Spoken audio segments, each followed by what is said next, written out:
Hello, आदाब, नमस्कार, सत श्री अकाल श्रोताओं। डॉक्टर भीमराव अंबेडकर यूनिवर्सिटी के कम्युनिटी रेडियो 90.4 आगरा की आवाज़ पर एक बार फिर पूजा आपका तहे दिल से स्वागत करती है। कैसे हैं आप? भाई अच्छे ही होंगे, बेहतर ही होंगे, क्योंकि अब आप और हम बेहतर तरीके से जान चुके हैं कि हमें किन किन बातों का खास ख्याल रखना है इस कोरोना महामारी से बचने के लिए। लेकिन दोस्तों, अभी भी कुछ लोग ऐसे हैं जो बहुत लापरवाही कर रहे हैं। वो ये सोचते हैं कि शायद ये कोविड-19 जैसी बीमारी हमसे कोसों दूर जा चुकी है या खत्म हो चुकी है। ऐसा नहीं है। अभी भी आपको और हमें, खासतौर से हमारे घर के बुजुर्गों को और बच्चों को भी बहुत ज़्यादा सावधानी बरतनी है, और हमारी सावधानी बरतने से ही हमारा परिवार भी सुरक्षित रहेगा। ऐसे में आज एक खास कार्यक्रम लेकर मैं आपके सामने प्रस्तुत हुई हूँ। जी हाँ, कम्युनिटी रेडियो एसोसिएशन और यूनिसेफ के माध्यम से हम यानी कि डॉक्टर भीमराव अंबेडकर विश्वविद्यालय का ये सामुदायिक रेडियो स्टेशन 90.4 आगरा की आवाज़ आपके पास एक कार्यक्रम लेकर आ रहा है, जिसमें आप हर हफ्ते सुनेंगे कि किस तरह से आप इस बीमारी से लड़ सकते हैं। आपकी जो भी क्वेरीज हैं, आपकी जो भी शंकाएं हैं मन में, या आपके जो भी सवाल हैं मन में, उन सभी के सही और सटीक जवाब आपको हमारे रेडियो के माध्यम से एक्सपर्ट्स की राय के दौरान मिलेंगे। और साथ ही आप में से वो युवा लोग जिन्होंने यंग वॉरियर के रूप में काम किया है, उन्हें हम सलाम करेंगे, और साथ ही साथ हर कार्यक्रम में आपको एक यंग वॉरियर से भी रूबरू करवाएंगे। तो आज का ये पहला एपिसोड है, लेकिन इस पहले एपिसोड में आपको इस पूरे कैंपेन की मैं जानकारी देना चाहती हूँ। दोस्तों, हम सभी जानते हैं कि ये महामारी अभी तक समाप्त नहीं हुई है, और हर महीने हमें इसके कोई ना कोई नए वेरिएंट्स मिल रहे हैं। ऐसे में इससे बचाव के तरीकों का पालन करना ही सबसे बड़ा मूल मंत्र है। हम कोविड-19 की सभी मूल बातों और इसके लक्षण, साथ ही साथ संक्रमण और इसके बारे में आवश्यक जानकारियों पर अपने इस कार्यक्रम में बात करेंगे। और आपसे मैं यही दरख्वास्त करना चाहती हूँ कि अगर आप भी हैं यंग वॉरियर तो देर मत कीजिएगा। हमारा फेसबुक पेज तो आपको पता ही है। जी हाँ, वहीं पर तो आप अपने प्यारे प्यारे से मैसेजेस हम तक पहुंचाते हैं, और कार्यक्रम के बारे में अपनी राय हम तक पहुंचाते हैं, और हमारे दिल को वो बातें बहुत छू जाती हैं। तो आप जल्दी से जल्दी हमारे फेसबुक पेज पर अपना संदेश भेजिए। मैसेंजर पर जाके आप मैसेज टाइप कर सकते हैं, या फिर आप मैं एक #यंग वॉरियर हूँ ये लिखकर पोस्ट कर दीजिए हमारे फेसबुक पेज पर। बहुत अच्छा लगेगा। क्या है ये कैंपेन, उसके बारे में तो बात करेंगे, लेकिन जब हम बात कर रहे हैं कोविड-19 के लक्षण, संक्रमण और इससे जुड़ी बहुत ही कॉमन सी बातों की, बहुत ही साधारण सी जानकारियां जो शायद आपको हमें पता है, लेकिन गलत तरीके से पता है, और अगर नहीं भी पता तो उन्हें जानना बेहद जरूरी है। उस सब को जानने के लिए आइए एक एक्सपर्ट से हम बात करते हैं। जी हाँ, हम बहुत बहुत स्वागत करना चाहते हैं, और अब मैं आपको बातचीत सुनाऊंगी जो मेरी बातचीत हुई डॉक्टर प्रभात अग्रवाल जी से। डॉक्टर प्रभात अग्रवाल आगरा शहर के जाने माने फिजिशियन हैं। वो एक्स प्रोफेसर रह चुके हैं एसएन मेडिकल कॉलेज के, और कोविड की पहली लहर, दूसरी लहर के दौरान उन्होंने बहुत बेहतरीन काम किया है, और उसके बाद पोस्ट कोविड सिम्टम्स या पोस्ट कोविड जो भी प्रॉब्लम्स होती हैं उसके बारे में भी डॉक्टर साहब बहुत अच्छी जानकारी रखते हैं। तो आइए देर नहीं करते, बहुत ही खास जानकारी आपका ये विश्वविद्यालय का कम्युनिटी रेडियो स्टेशन 90.4 आगरा की आवाज़ आपके लिए लेकर आ रहा है। इन्हें ध्यान से सुनिए, समझिए, और फिर उसके बाद पूजा दोबारा हाजिर होती है। डॉक्टर प्रभात अग्रवाल जी, आपका डॉक्टर भीमराव अंबेडकर यूनिवर्सिटी के कम्युनिटी रेडियो 90.4 आगरा की आवाज़ पर बहुत बहुत स्वागत है। Thank you ma'am.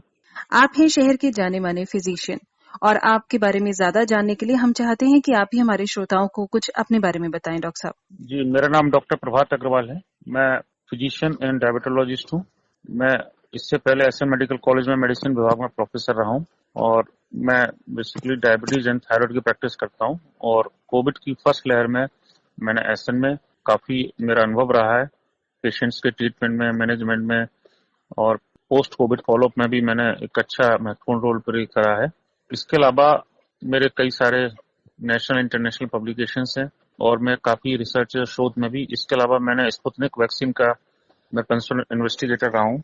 इसमें हमारी medical college, SN medical college हमारी साइट रही थी, जिसके रिजल्ट बहुत ही जल्दी काफी फेवरेबल थे, जिसकी वजह से इंडिया में स्पुतनिक वैक्सीन आम पब्लिक के लिए उपलब्ध हो गई। जी जी, बहुत शानदार डॉक्टर साहब, आपसे जुड़ के हमें बहुत अच्छा लग रहा है, आपके बारे में जानकर बहुत अच्छा लग रहा है। तो डॉक्टर साहब, सबसे पहला सवाल ही हमारा ये रहेगा कि ये जो कोरोना वायरस नाम की महामारी है, इसने पूरे दुनिया में आतंक मचा रखा है। अब तो बच्चा बच्चा भी जानता है कोरोना वायरस है क्या, लेकिन फिर भी कई लोग ऐसे हैं कि जो अभी भी इसे सही तरह से समझ नहीं पाए हैं कि कोरोना वायरस कोई बैक्टीरिया है या क्या है। तो हम चाहेंगे आसान से शब्दों में हमारे श्रोताओं को आप बताएं कि कोरोना वायरस क्या है। देखिए, कोरोना वायरस को अगर हम साइंटिफिक भाषा में कहें तो कोविड-19 भी इसका नाम दिया गया। और ये बेसिकली एक आरएनए वायरस होता है, डबल स्टैंडर्ड आरएनए वायरस होता है। और ये सबसे पहले, बहुत पहले, ये ऐसा नहीं कि पहली बार अभी आया है। ये बेसिकली जानवरों में होने वाली बीमारी की वायरस होता था। और बहुत पहले से, ये लगभग 100 सालों से इसके बारे में हम लोग जानते हैं। लेकिन अभी जैसा कि सबको पता ही, सुना ही होगा कि वुहान लैब, जो चाइना के अंदर एक बायोलॉजी की लैब है, वहां पर ये वायरस किसी कारणों की वजह से जानवरों से इंसानों में फैल गया, जिसकी वजह से पूरी दुनिया परेशान और संक्रमित हो चुकी है। तो अगर बात करें डॉक्टर साहब, वर्तमान में हमारे भारत देश की क्या स्थिति है और अब तीसरी लहर प्रिडिक्ट की जा रही है, तो ऐसे में वर्तमान स्थिति क्या है भारत की? देखिए, अगर मैं बात करूं तो लगभग हम ऑन एन एवरेज पहली लेयर, दूसरी लहर में हालांकि हमें ज्यादा दिक्कतें हुई थी पहली लेयर की अपेक्षा। लेकिन हम पहली लेयर, दूसरी लेयर, हम दोनों से फ्री हो चुके हैं। लेकिन जैसा कि प्रोडिक्टेड है साइंटिस्ट का और डॉक्टर्स का, कि तीसरी लहर की तरफ हम अग्रसर हो सकते हैं अगर हमने कुछ सावधानियां नहीं बरती। जैसा कि हम सभी जानते हैं कि कोविड से बचने के 2-3 ही महत्वपूर्ण तरीके हैं: सोशल डिस्टेंसिंग, मास्क का यूज करना, अननेसेसरी इन चीजों को नहीं छूना है, और दूसरा भीड़ में नहीं जाना है। अगर हम इनसे, दूसरा सबसे इम्पोर्टेंट जो हमारे पास अब हथियार है, जो पहली लहर में और शायद दूसरी लहर में नहीं हो पाया था, वैक्सीनेशन। जी अगर हम बहुत जल्दी वैक्सीनेशन की तरफ बढ़े और हम कोशिश करें, हर व्यक्ति को अगर वैक्सीन लगवा पाए, कम से कम 2 नहीं तो अगर 1 ही वैक्सीन हम लगवा देते हैं, तो हो सकता है कि जो हमारे आकलन है कि जो तीसरी लहर की तरफ हम बढ़ेंगे, वो शायद हम उस लहर को रोक पाए।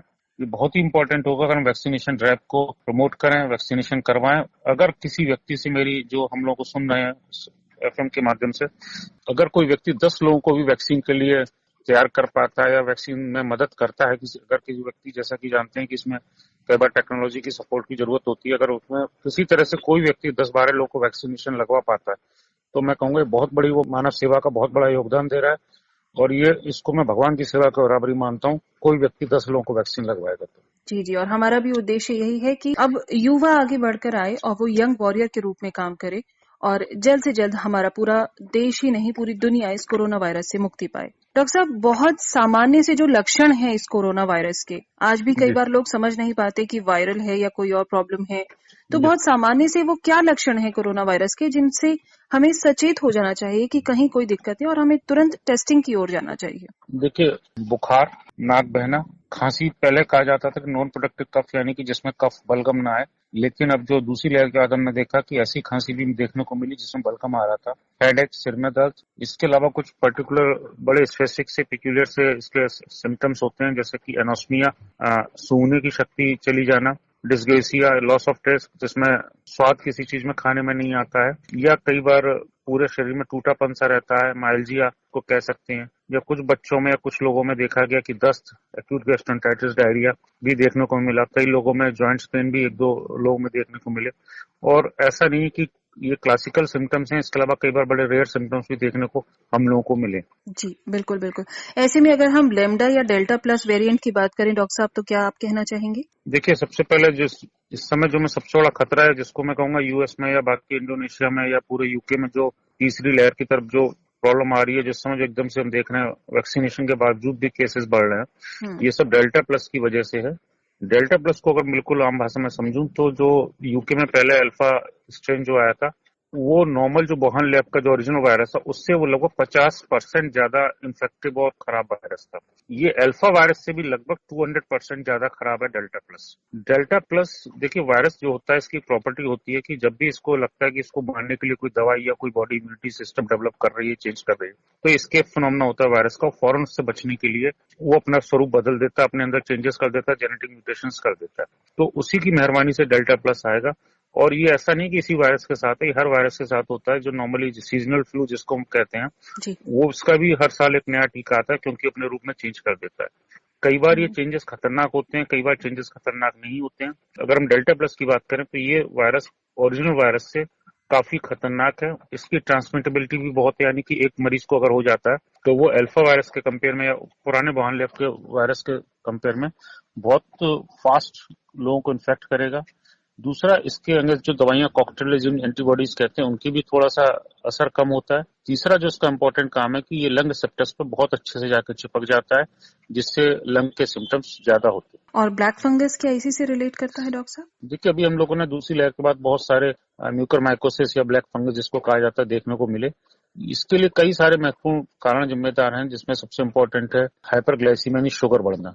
जैसा कि हम सभी जानते हैं कि कोविड में कई बार हमें ट्रीटमेंट के लिए स्टेरॉइड्स यूज करने पड़ते हैं, हाई डोज स्टेरॉइड यूज करने पड़ते हैं या एंटीबायोटिक्स यूज करने पड़ते हैं। तो कई बार ओवर डोजिंग या ओवर अनएथिकली या कहूंगा कि गलत डोज में यूज करने की वजह से कई बार स्टेरॉइड्स ओवर चले जाते हैं, जिसकी वजह से शुगर व्यक्ति की 400-500 रेंज में रहती है, या कोविड की वजह से भी आर्टेरियल थ्रोम्बोसिस कर देता है, यानी आर्टरीज के अंदर ब्लड का थक्का जमा देता है, जो म्यूकरमाइकोसिस के लिए जिम्मेदार होता है। और ऐसे में वैक्सीनेशन बहुत काम करती है, क्योंकि हमारी ईएनटी स्पेशलिस्ट से बात हुई थी और उन्होंने बताया था कि अब तक उन्होंने जितनी भी ब्लैक फंगस के केसेस को ट्रीट किया है उनमें से किसी भी पेशेंट ने वैक्सीनेशन नहीं कराया था। इसका मतलब वैक्सीनेशन यहाँ भी बहुत कारगर साबित हुई। देखिए, एक बहुत लोगों में अभी भी बहुत आम भाषा में मैं कहूंगा पब्लिक के जनमानस के अंदर बहुत ही पता नहीं वैक्सीनेशन को लेकर बड़ा डर है। सबसे बड़ा डर कई लोग ये कहते हैं कि हमारे फलाना रिश्तेदार ने वैक्सीनेशन करवाया, उसके बावजूद उनको कोविड हो गया। तो मैं यहाँ पर मैं सबसे इम्पोर्टेंट बात जो कहना चाहूंगा, जो हमारा यूके का या यूएस का जो अनुभव है, जो हमने देखा है, वहां वैक्सीनेशन के बाद कोविड तो हो रहा है, लेकिन कोविड की वजह से व्यक्ति को या किसी मरीज को हॉस्पिटलाइज नहीं होना पड़ा। हल्का सा खांसी जुकाम होकर, जैसे कि सीजनल वायरस हम कह सकते हैं, सीजनल वायरल होकर रह गया। तो वैक्सीनेशन की वजह से गारंटी तो है कम से कम कि अगर आपको कोविड होगा तो सिंपल खांसी जुकाम होकर रह जाएगा, और आपको इसकी वजह से हॉस्पिटल या आपको वेंटिलेटर या कोई भी सीरियसनेस नहीं, आपको कम से कम जान नहीं गंवानी पड़ेगी, खांसी जुकाम होकर जो रह जाएगा। तो वैक्सीनेशन सभी प्रकार से इम्पोर्टेंट और बहुत ही प्रभावी है। तो डॉक्टर साहब, ऐसे में आप हमारे श्रोताओं को और आम जन में एक एक व्यक्ति को क्या आप समझाना चाहेंगे बहुत ही सरल भाषा में कि हमारी, अगर हमें कोई कोविड के सिम्टम नजर आते हैं अपने अंदर, तो हमारी एक व्यक्ति के रूप में क्या जिम्मेदारी बनती है? सबसे पहले तो हमें जो कोविड के बेसिक जो प्रोटोकॉल्स हैं उनको फॉलो करना है।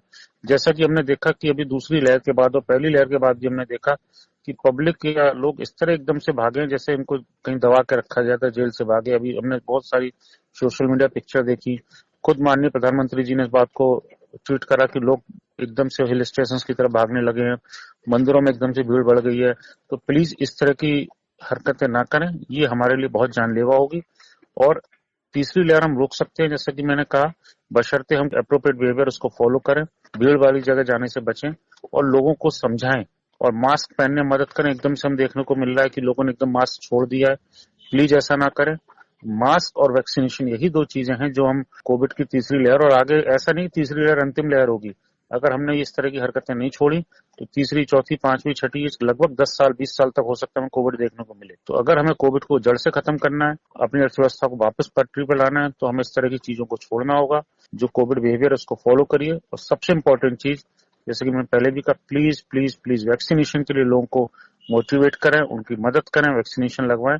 वैक्सीनेशन पूरे भारतवर्ष में बिल्कुल फ्री उपलब्ध है, आपको 1 रुपया खर्च नहीं करना है, बस आपको अपने मन के अंदर की हिचक और डर को निकालना है। वैक्सीनेशन के बाद हल्का सा फीवर आ सकता है, जो कोई भी पैरासीटामोल की गोली से आप ठीक हो सकते हैं।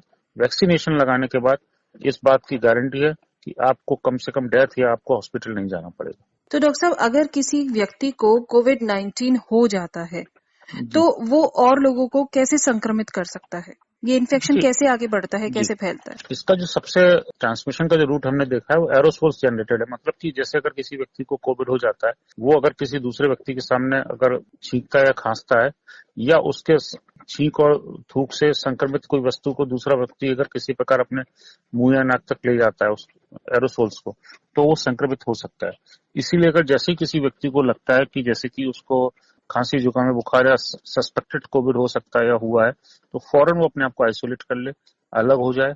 इसीलिए हम आम पब्लिक में बार बार इस बात को कहते हैं कि हम ये नहीं कह सकते कि किस व्यक्ति को सस्पेक्टेड कोविड है, या हो सकता है कोई व्यक्ति इंक्यूबेशन पीरियड में हो, आज नहीं तो कल, 3 दिन बाद, 4 दिन बाद उसको कोविड हो के लक्षण आने शुरू हो। इसीलिए बार बार इस बात को कहा जाता है कि प्लीज प्लीज प्लीज आप डिस्टेंस मेंटेन रखें, मास्क हमेशा पहन के रखें। और हमारे भारत देश में ये भी कहा जाता है कि एसएमएस का पालन कीजिए। तो डॉक्टर साहब, वो एसएमएस क्या है जिसका पालन हर व्यक्ति को करना चाहिए? देखिए, एसएमएस का मतलब वही है कि सोशल डिस्टेंसिंग, मास्क और सोशल हाइजीन। आपको हाथ बार बार धोने, बार बार मास्क का उपयोग करना जब भी आप किसी संपर्क में आते हैं, और सोशल डिस्टेंसिंग रखनी, कम से कम 6 फीट की या 2 मीटर की आपको दूरी रखनी है। और ऐसी जगह बिल्कुल जाने से अवॉइड करें जो बंद जगह हो। अगर आप कहीं गैदरिंग करते हैं, किसी कारणों से आपको करना पड़ता है, ओपन स्पेस में गैदरिंग करें, ओपन स्पेस वाली जगह पे जाएं। कम से कम क्लोज चैम्बर या क्लोज जो होटल्स के अंदर रूम है या वो है, इस तरह की चीजों को बिल्कुल अवॉइड करें, प्लीज उनको ना जाए।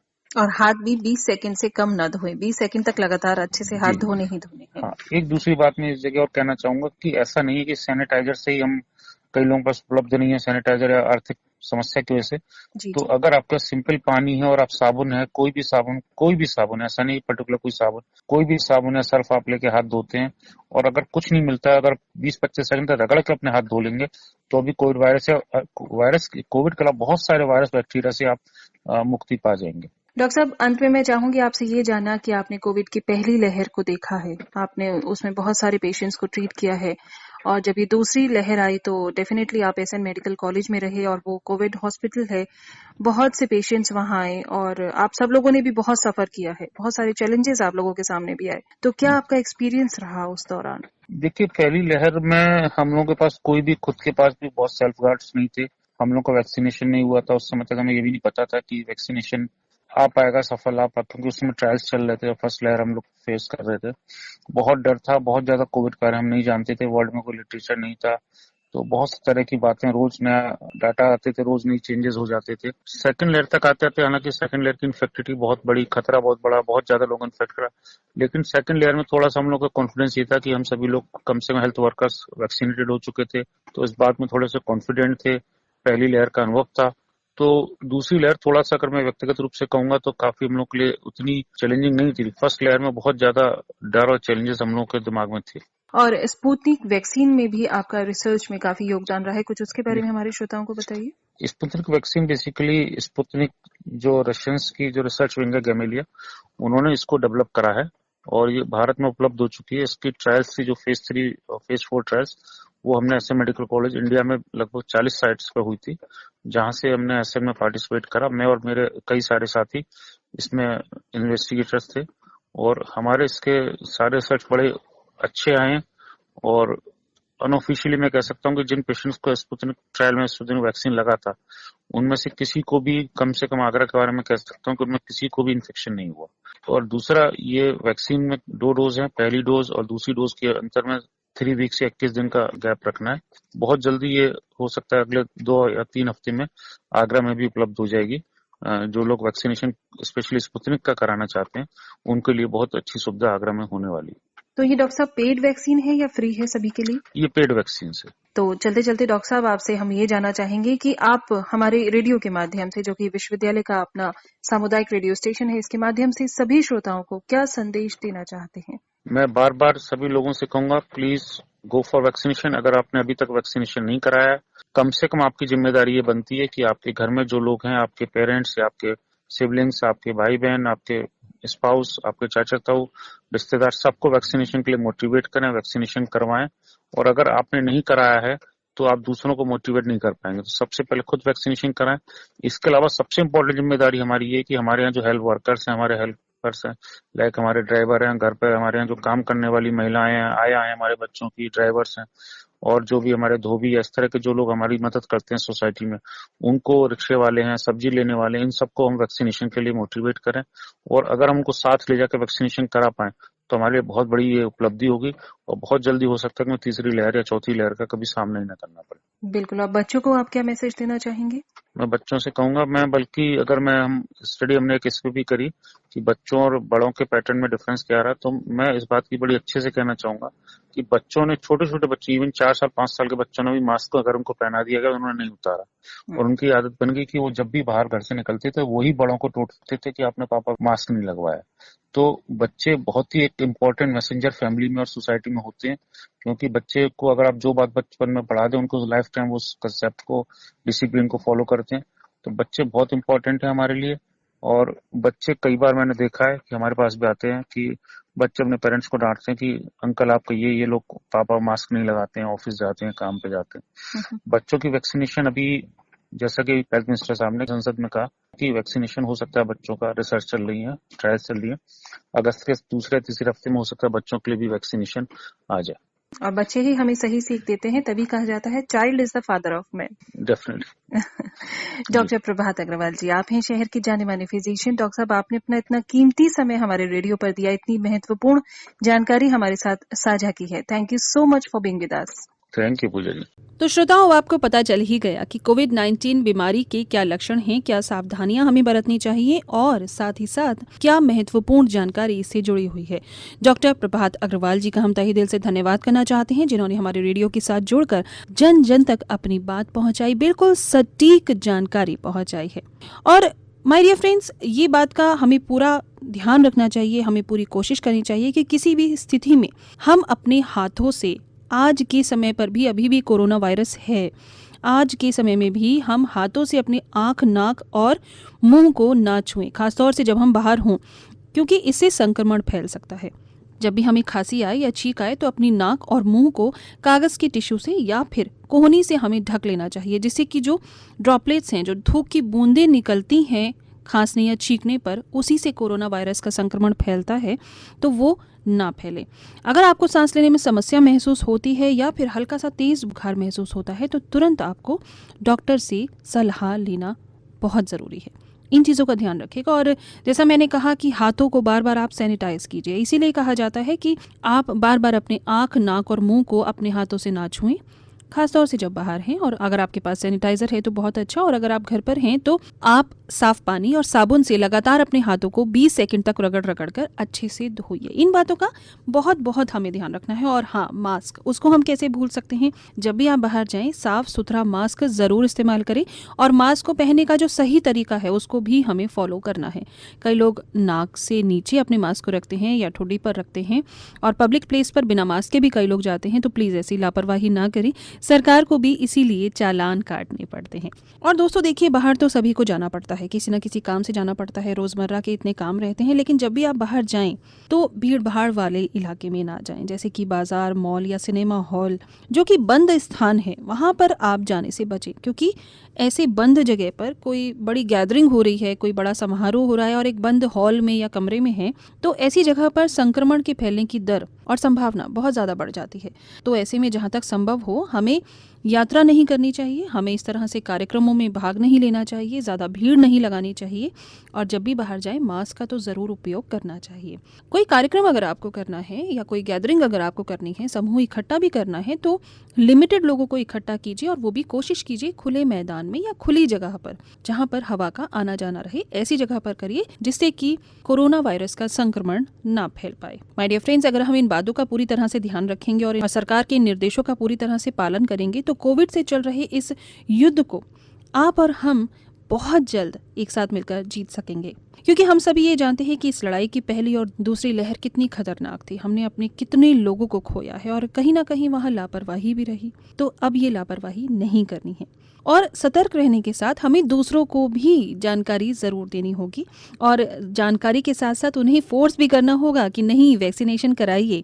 अगला कार्यक्रम जो ये कम्युनिटी रेडियो 90.4 आगरा की आवाज़ आपके लिए लेकर आ रहा है, अगला कार्यक्रम इसी कैंपेन का, वो होगा वैक्सीनेशन के ऊपर। एक एक्सपर्ट हमारे साथ होंगे, ज़रूर हमारे साथ कोई ना कोई योद्धा भी होगा, यानी कि यंग वॉरियर होगा, जो अपनी बात आप तक पहुंचाएगा और आपको भी मोटिवेट करने की कोशिश करेगा। फिलहाल मैं आपको ये कहना चाहती हूँ कि अपना बहुत अच्छे से ध्यान रखिए, और इन सब जानकारियों के बीच में आपको एक और व्यक्ति से मिलवाना चाहती हूँ। जी हाँ, हमारे बीच आज एक ऐसी महिला हैं जो कि एक ऑफिस में सफाई कर्मचारी का काम करती थी, और दुर्घटनावश उनके पति, उनके हस्बैंड जो हैं वो पिछले साल एक्सपायर हो गए, और उनके ऊपर अचानक से जिम्मेदारी आ पड़ी अपनी और अपने बच्चों की। परेशानियों का पहाड़ टूट पड़ा उस औरत पर। तो किस तरह से उन्होंने समझदारी, सूझबूझ से कोविड-19 महामारी से अपना बचाव किया, अपने परिवार का बचाव किया, अपने घर की अर्थव्यवस्था संभाली, यानी जहां पैसों की किल्लत हो गई थी बहुत, उन्होंने क्या ऐसा किया कि वो आज हमारी यंग वॉरियर हैं, और किस तरह से अब वो और भी लोगों को मोटिवेट कर रही हैं, अपने मोहल्ले पड़ोस को जानकारी देती हैं, अपने रिश्तेदारों को जानकारी देती हैं, और वैक्सीनेशन के लिए भी सबको बढ़ावा देती हैं। तो आइए जल्द से जल्द मैं आपको रूबरू कराती हूँ अब आज की हमारी यंग वॉरियर 23 साल की उम्र की कविता देवी से। आइए सुनते हैं हमारी यंग वॉरियर कविता से हुई बातचीत के कुछ अंश। कम्युनिटी रेडियो 90.4 आगरा की आवाज़ पर आज हमारे साथ हैं एक महिला जिनका नाम है कविता देवी, और इन्होंने कोविड टाइम पर जब लॉकडाउन हुआ उस समय ये बहुत परेशान हुई, इनके आय का कोई स्रोत नहीं रहा, और उस समय पर इन्होंने अपने परिवार का भी ख्याल रखा और उसके साथ अपने घर की एक इनकम सोर्स भी इन्होंने जनरेट की। और किस तरह से की, क्या किया इन्होंने, कैसे इन्होंने कोरोना योद्धा की भूमिका निभाई है, आइए बात करते हैं कविता देवी से। कविता जी, आप हमारे रेडियो पर हैं, लोग आपको सुन रहे हैं, आपका बहुत बहुत स्वागत है। और ये बताइए कविता कि क्या हुआ था आपके साथ पिछले साल जो बहुत परेशानी आपको झेलनी पड़ी और फिर आपने कोरोना से आगे जंग जीत कर आगे बढ़ी आप? पिछले साल मेरे पति ख़त्म हो गए थे, इस कारण से मेरे पास बहुत परेशानी हो गई थी। 2 बच्चे हैं मेरे पास में, मैं बहुत दुखी हो गई थी मैम। इसके लिए फिर मैंने एक जगह काम करा। तो वो नौकरी करते थे या क्या बिजनेस नौकरी करते थे वो, लेकिन ऐसी नौकरी नहीं थी, अपने घर चलाऊ नौकरी थी। इसके कारण से वो ख़त्म हो गए। अब मेरे बहुत परेशानी हो गई, मेरे बच्चों को पालना बड़ा मुश्किल हो गया था। मैंने एक ऑफिस में काम किया, लेकिन लॉकडाउन की वजह से वो बंद हो गया। उसकी वजह से फिर मैंने सोचा मुझे सिलाई आती है, तो मैंने मास्क बनाकर बेचना शुरू कर दिया। इस कारण से मैंने अपना घर चलाया, अपने बच्चों का आगे भविष्य बनाने की कोशिश कर रही हूँ।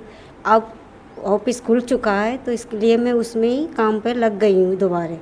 फिर अगर मैं अब वहाँ से मुझे अच्छी खासी तनख्वाह मिल रही है, मुझे नौकरी के साथ में टाइम नहीं मिलता है, इसके लिए मैं मास्क बना नहीं पाती हूँ मैम। इसके लिए मैंने अपने पड़ोसियों से भी बोला है, लेडीज़ों से, कि आप मास्क बनाओ, आप भी बेचो, मैं भी बेचूँ। इसके कारण मैंने अपने पड़ोसियों को भी समझा दिया है कोरोना से कैसे बचना चाहिए। इसके लिए वो लोग भी मान रहे हैं। मैंने तो वैक्सीन लगवा चुकी हूँ, उन लोगों को भी मैं यही सलाह दे रही हूँ कि वो भी वैक्सीन लगवाएं। बहुत अच्छा। तो जो आपके पड़ोसी हैं, आपका जो एरिया है, वहाँ पर आप जाकर लोगों को समझाती हैं कि कोरोना बीमारी से कैसे बचना चाहिए, साफ़ सफाई का ध्यान रखना चाहिए? हाँ, मैं उनको बताती हूँ कोरोना से कैसे बचना चाहिए, मास्क लगाना चाहिए, वैक्सीन लगवाना चाहिए, सफाई रखनी चाहिए अपने घर में, और अपने बच्चों को भी अच्छी तरह से हाथ धोना चाहिए और सैनिटाइज़र भी करना चाहिए। मैं सब समझाती हूँ। रेडियो से मुझे इतनी जानकारी मिल गई है कि वो उससे मुझे बहुत समझ आ गई है कि कोरोना से कैसे बचना चाहिए। इसके लिए आपका धन्यवाद। अरे वाह, देखा, सही कहा था ना मैंने कि हमारी ये कविता देवी हैं यंग वॉरियर। दिल से कविता देवी को सैल्यूट करता है ये कम्युनिटी रेडियो स्टेशन 90.4 आगरा की आवाज़। और मैं चाहती हूँ आप में से ऐसे जो लोग हैं जो कि हमें सिखाते हैं कि इस जंग को कैसे जीतना है, जिंदगी को कैसे आगे बढ़ाना है, आप लोग हमसे जुड़ जाइए। जल्द से जल्द हमें बताइए हमारे फेसबुक पेज पर जो है 90.4 आगरा की आवाज़, उस पर आप संदेश भेज दीजिए, उस पर आप कोई पोस्ट भेज दीजिए, मैसेज भेज दीजिए, हम आपसे जुड़ ही जाएंगे। और आइए अब बात करते हैं कुछ खास, क्योंकि ये जो मुहिम है हमारी, इसे आसान बनाने के लिए हमें आपका साथ भी चाहिए। तो 10 से 30 वर्ष की आयु के जितने भी हमारे युवा लोग हैं, हमसे जुड़ जाइए।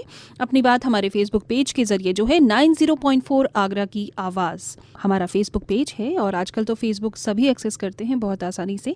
तो उस पेज पर जाकर आप अपनी बात या अपना कोई भी सवाल हो कोविड-19 से जुड़ा हुआ, या आपने भी कोरोना वॉरियर की भूमिका निभाई है, या अब आप अपने समाज को मोटिवेट करते हैं, अगर आप अपने परिवार को भी मोटिवेट करते हैं और सही जानकारी आप देते हैं, या मोहल्ले पड़ोस को या रिश्तेदारों को, तो भी आप एक यंग वॉरियर की अहम भूमिका निभा रहे हैं। तो आप अपने बारे में हमें ज़रूर बताइए। हमारा फेसबुक पेज आपका बेसब्री से इंतज़ार कर रहा है, और किस तरह से आप अपने आस पड़ोसी, रिश्तेदार या घर के लोगों की मदद कर सकते हैं। आप उन्हें वैक्सीनेशन पंजीकरण में मदद कर सकते हैं, कोविड-19 की जितनी जानकारी है सही और सटीक वो जानकारी दे सकते हैं, क्या प्रॉपर तरीका है, क्या प्रोटोकॉल्स हैं, और SMS, social distancing, mask and sanitisation, इसको किस तरह से, यानी कोविड-19 से बचने के जो उपयुक्त व्यवहार हैं उसके बारे में आप उन्हें जानकारी दे सकते हैं। कई ऐसे मिथक भी हैं जो लोग सुनकर, सोचकर अपने मन में बिठा लेते हैं और फिर कोविड-19 के बारे में गलत जानकारी ले लेते हैं और वैक्सीनेशन नहीं कराते हैं। तो उन मिथक के बारे में भी सही जानकारी लेने के बाद आप उस पर से पर्दाफाश कर सकते हैं, अपने लोगों को जागरूक कर सकते हैं, अपने परिवार को, अपने समुदाय को इस महामारी से लड़ने के लिए तैयार कर सकते हैं। तो ये कोशिश करिए, क्योंकि अगर हमारे देश का एक युवा, ज़्यादा नहीं 5 या 10 लोगों को भी जानकारी देगा ना, तो आप ये सोचिए कि युवा शक्ति कितनी बड़ी शक्ति है और वो मल्टीप्लाई होकर कितने लोगों तक सही सटीक जानकारी पहुंचेगी, कितने लोगों को बढ़ावा मिलेगा और हम जल्द से जल्द इस कोरोना महामारी से तो छुटकारा पा ही लेंगे।